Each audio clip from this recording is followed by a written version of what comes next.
Welcome everyone to Monday Morning Morons for May 21st, 2018. This week, let's begin with sexism. You know when your favorite SJW starts blathering on about the supposed systemic sexism in Western civilization? Well, here's a wonderful example of what systemic sexism would actually look like. STEM professor offers to boost female students' grades. A University of Akron professor sent an email Monday openly acknowledging that female students may see their grades raised to encourage them to study information sciences. On Monday, a Reddit user leaked a screenshot of an email sent by Akron professor Liping Liu, informing students that their final grades may be raised a level or two if they are female as part of a national movement to encourage female students to go to information sciences. So, Mr. Liu believes that in order to encourage more women to take up study in a field they clearly aren't that interested in, he needs to give out higher grades because vagina. Now, at this point, most of you are probably thinking sexism against men, right? Well, don't worry, Mr. Liu here is going to insult women too. Liu, in an email to the College Fix, claimed that his classes on average have 1 or 2 female students in a class of 20 to 30. According to Liu, the women are not doing well and would likely need to repeat the courses or leave the program without the boosted grades. You see, Mr. Liu feels bad because there are only a couple women in his class, and evidently they're going to fail. So in order to encourage more women to take up study in a field they aren't interested in, Mr. Liu figures he just needs to give his few female students grades they didn't earn, because learning isn't the important thing. Gender is, obviously. So what if these women didn't actually learn the subject, right? They're women. You can't expect them to achieve on their own merit or anything. That's sexism, right? You just give them high grades and make them feel good. That will encourage them to keep not learning, so they can ultimately obtain a degree in a subject they know little to nothing about. Then run out into the world, get a job in that field because you awarded them with qualifications they don't actually have. Now, they don't know shit and can't do the job, so the guy next to her has to do twice as much work to correct her fuck-ups, but hey, at least we got some vaginas in the room, right? That's the important thing here. And 3 years down the road, she can scream about sexism when he gets promoted instead of her. What you're actually doing, Mr. Liu, well, let's be fair, the university says it will not allow him to actually do this, and he claims he's given up on the idea for now. Yeah. After saying something this obviously sexist, I totally trust he's telling the truth now. But what you're actually doing with this experiment of yours, Mr. Liu, is hurting those women. You're cheating them out of an opportunity to learn. When you give them an A they didn't earn, they say to themselves, wow, I know more than I thought I did. And then they run off to the next course they aren't prepared for because they don't actually know what they need to know and they struggle. They get even more frustrated and fall farther behind the curve. Let me illustrate with a personal example. Way back in high school, I took trigonometry. It wasn't a required course back then. You only had to take algebra and geometry to graduate. But I liked math and had always done well in it, so I elected to take it. I did horribly. Now, part of it was the teacher. No offense to him, but his method of teaching just wasn't working for me. I didn't get it. The larger part is my own fault. I didn't study either. I was too cocky. I had aced every math class I'd ever taken with minimal effort, so I was overconfident and thought it would just come easily. It didn't. I didn't understand much of what was being taught. I still passed the class with a C, mind you, but I really didn't know a whole lot of things that I should have. Later, when I went to college, I could have gone straight into calculus because, of course, I had taken all the required math in high school, but I chose not to. Instead, I repeated algebra and trig. Partly because of the time between high school and college, I felt I needed a refresher, but also because I knew I wasn't ready for calculus yet. This time around, trig made much more sense to me. I got it, so to speak, and now I did find it, well, I wouldn't say easy, but certainly easier anyway. The point is, by not granting me grades I didn't earn, that teacher did me a favor. He showed me that regardless of what I thought, I did not know as much as I thought I did, and I took the opportunity to learn what I needed to before jumping into something that was over my head. You are robbing these girls of that chance by telling them they already know it when they clearly don't. To say nothing of the obvious sexism against men. That's not how you help women succeed. That's how you set them up for failure. Quit being an idiot, Mr. Liu. Women are perfectly capable of achieving on their own. They don't need you awarding them with unearned grades because you think they just can't succeed without your handouts. You're holding them back with the bigotry of low expectations. Knock it off. Okay, enough of that. What's next? This week in patriarchy, women are strong when we stick up together. Jessica Valenti? No. Fuck you, Bob. I will not waste my time or the audience's time on her. Her column is called This Week in Patriarchy. That tells you all you need to know without even reading it. She perpetuates imaginary bullshit, stoking the flames of victim culture to make a living. The shitty men in media list? That was shit like 6-8 months ago or something. So I'm not going to go back in time here and cover it too much. For those unfamiliar with it, there's a Wikipedia page, you can look it up for yourself. But as a quick down and dirty though, it's basically the same thing as the shitty men in architecture list from Harvard that we covered a couple of weeks ago. A list of unsubstantiated allegations written by anonymous people accusing men of sexual assault, sexual harassment, even rape in some cases, all circulated and added to anonymously. In other words, bullshit. This kind of thing is an end-around run to violate the Sixth Amendment. The Confrontation Clause on the amendment states, "In all criminal prosecutions, the accused shall enjoy the right to be confronted with the witnesses against him." Note, I've skipped some of the actual text in the amendment and just included the relevant part. You see, the court of public opinion has no such protections, which is precisely the point. These accusers do not have to prove their claims. They get to sit behind anonymity and slander anyone they like with impunity. In some cases, these men have even lost their jobs. Fair? No. Justice? Absolutely not. For Valenti or anyone else to praise shit like this as strong or brave or progressive or whatever other fluffy shit they want to call it, tells you all you need to know about the brand of equality they seek. In short, they aren't interested in equality at all. They want power. They want domination. They want you beneath them, and they will violate as many of your rights as necessary, all the while claiming you are the aggressor and they are the victim. Screw Valenti and anyone else who thinks ruining people's lives with anonymous, unfounded accusations is justice. Never, ever again bring me anything written by that irredeemably ignorant twat, Bob. She's a hack and a shill. She doesn't deserve the attention she already gets. I certainly don't want to add to it. Now, let's do the toxic masculinity piece early this week because the last two stories are kind of related. So what did you find this week? PGA golfer Lucas Glover's wife Krista arrested for allegedly attacking his mother. The wife of former U.S. Open champion Lucas Glover is facing a domestic violence charge stemming from a reported fight earlier this month with the golfer and his mother.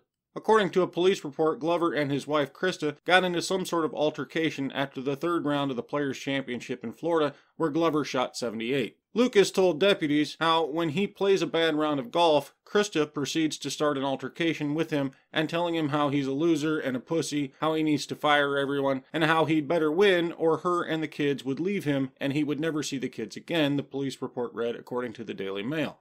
Huh. It's odd, but you know something? That sounds a whole lot like the emotional and mental abuse stories you hear from battered women, doesn't it? But that clearly cannot be the case here because she's saying it, not him. And we know that all domestic violence is a toxic masculinity problem. That's why we have the Duluth model, right? So clearly it's all his fault. If he loved his wife and children, he would have played better. The report said that when his mother, Hershey Glover, tried to intervene, Krista Glover started attacking her. The arresting officer reportedly noticed cuts and blood on the arms and clothing of Glover's mother. Hershey Glover also told the deputy she had been hit in the chest. You see what you made her do? You played so badly that she had to beat on your mother. You asshole! According to the report, Glover's wife fought against being put into the back seat of a patrol car and damaged the door by repeatedly kicking it. "Wait till the tour hears about this," she yelled, according to the report cited by the Mail. "You will lose your job. This is why cops get shot in the face. Wait till I talk to the judge. You will be fucking fired over this."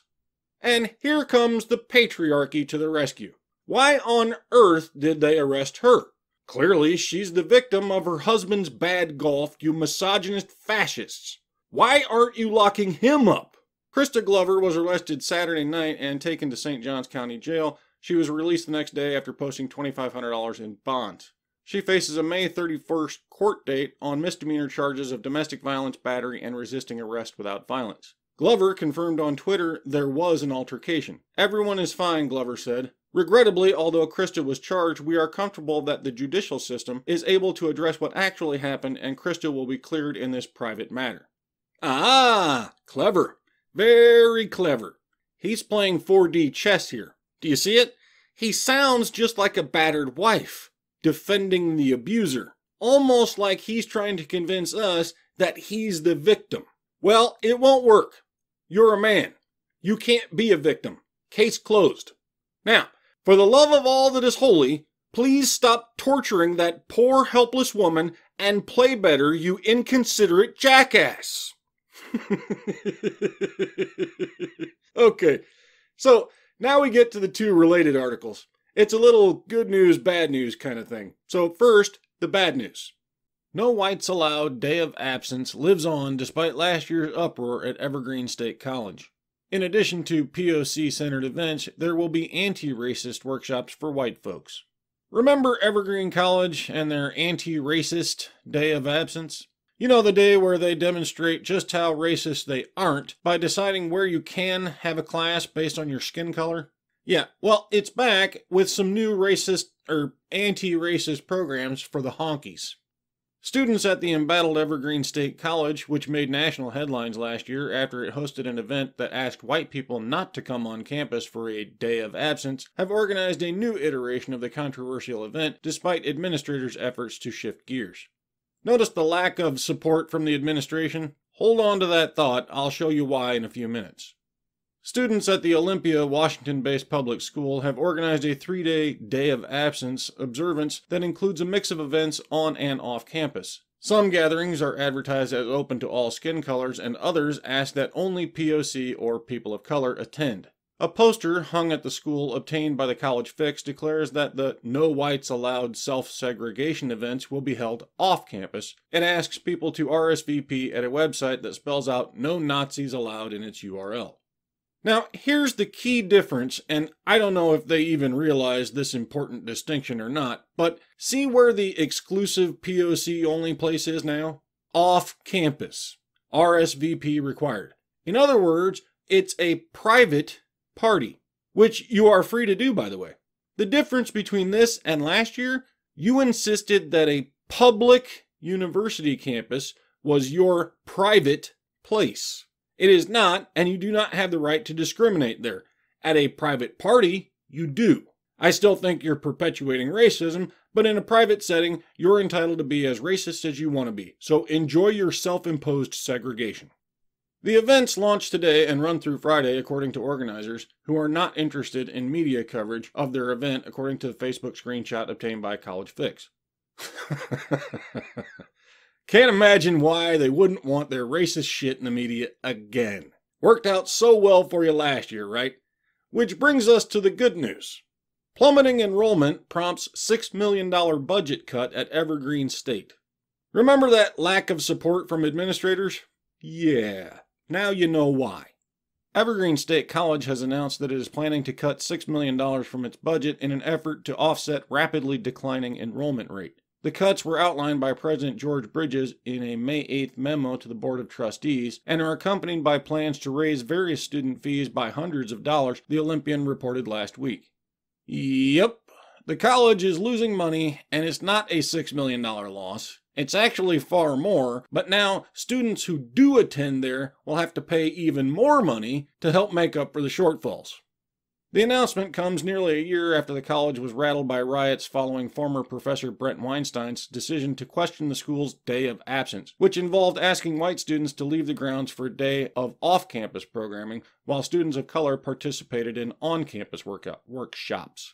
After besieging Weinstein in his classroom, student protesters proceeded to hold Bridges and several other administrators hostage in the president's office, temporarily refusing even to let Bridges use the bathroom unless he agreed to adopt their demands for additional diversity-related initiatives. According to a report released by an independent external review panel in April, the college is expecting a decline in applications for the fall 2018 semester of up to 20%, compounding the 4.5% decrease in the fall of 2017 compared to the fall of 2016. Further declines in applications, possibly by as much as 20%, and enrollments are expected for the fall of 2018 based on current year-to-year data, the report noted. This condition and the revenue shortfall it will create will present Evergreen with significant financial challenges that will not be short-lived. Still think your little pissing contest was worth it? Now your fellow supposedly oppressed students will be paying more for less as your little stunt cost the university millions. As we saw from the previous article, though, the students didn't learn a damn thing from all this. But the good news is, evidently the administration has. That's why they aren't supporting this year's rendition of Day of Racism. Acknowledging that Evergreen can no longer be considered a selective college in terms of admission because it currently accepts about 95% of all applicants, the report also points out that the percentage of students of color on campus continues to edge upward despite the decrease in overall enrollment. Notably, it also cites a survey showing that 60% of first-year, four-year students who enrolled at Evergreen State in fall 2017 identified as LGBTQIA alphabet soup. In other words, Evergreen is now attracting only a greater number of Looney Tunes, while the majority of sane people go elsewhere. Want to take a wild guess what happens next? A former provost and vice president of academic affairs at Evergreen State College, Michael Zimmerman, told Campus Reform that he believes that the declining enrollment is a result of last year's protests. While it is all but impossible to determine why any one student opts not to apply or to attend Evergreen, when hundreds of them make the same decision, it's difficult not to form an opinion, Zimmerman said. In this case, the most likely explanation, indeed the only viable explanation to my mind, is that the impact of last year's events are playing out in the enrollment numbers. He continued, noting that any web search for Evergreen brings up scores of pieces dealing with last year's riots and the handling of them by the administration. No doubt about it, really. Though you'll note this is a former administrator, not a current one. The current staff can't really say that now, can they? They're caged in by the monsters they helped create. Gotta watch what they say, or the beast might turn on them next. While Zimmerman said that Evergreen State could recover if it comes to grips with what happened last year, he also argued that the college has created a false history of the notorious protests and demonstrations. That myth revolves around the false beliefs that Evergreen has been and continues to be under attack from the alt-right because of its progressive stance, he said. That myth largely blames one faculty member for causing the furor, partly by being racist and partly by speaking to Fox News. The reality, however, is very different, Zimmerman insisted. Reasonable discussion of complex issues on campus was and continues to be shut down. Don't hold your breath, Mr. Zimmerman. The numbers say it all. Evergreen created a false narrative to appease the monster. Now they're only attracting more monsters. They can't change the narrative now. Now it's a self-perpetuating cycle. The patients are running the asylum and everyone knows it. That attracts more patients just like the ones already there. Progressive loons who want their worldview reinforced. And they will again tear your college apart if you don't cater to their whims. The damage is done, and it won't be undone so easily. Evergreen is going to be stuck with this shit for a long, long time. But look at the bright side. At least now, Evergreen can serve as a warning to other campuses. This is what happens to your college when you let these identity ideologues run wild. You can either rein them in and burst their little victim bubble with a healthy dose of reality, or you can wave goodbye as the vast majority of reasonable people avoid your college like the plague. Administrators everywhere, pay attention. Social justice zealots may be extremely loud and obnoxious, but they do not represent the vast majority of people. You can cater to their safe spaces and microaggression bullshit if you like, but it will cost you a ton of money, and if you let it continue, eventually you'll have no college campus. Actually, that could be a good thing though. Once you shut down, we'll use those campuses as new asylums for all the crazy idiots you released into the public. They can go right back home to their safe space with the newly padded walls and stay there.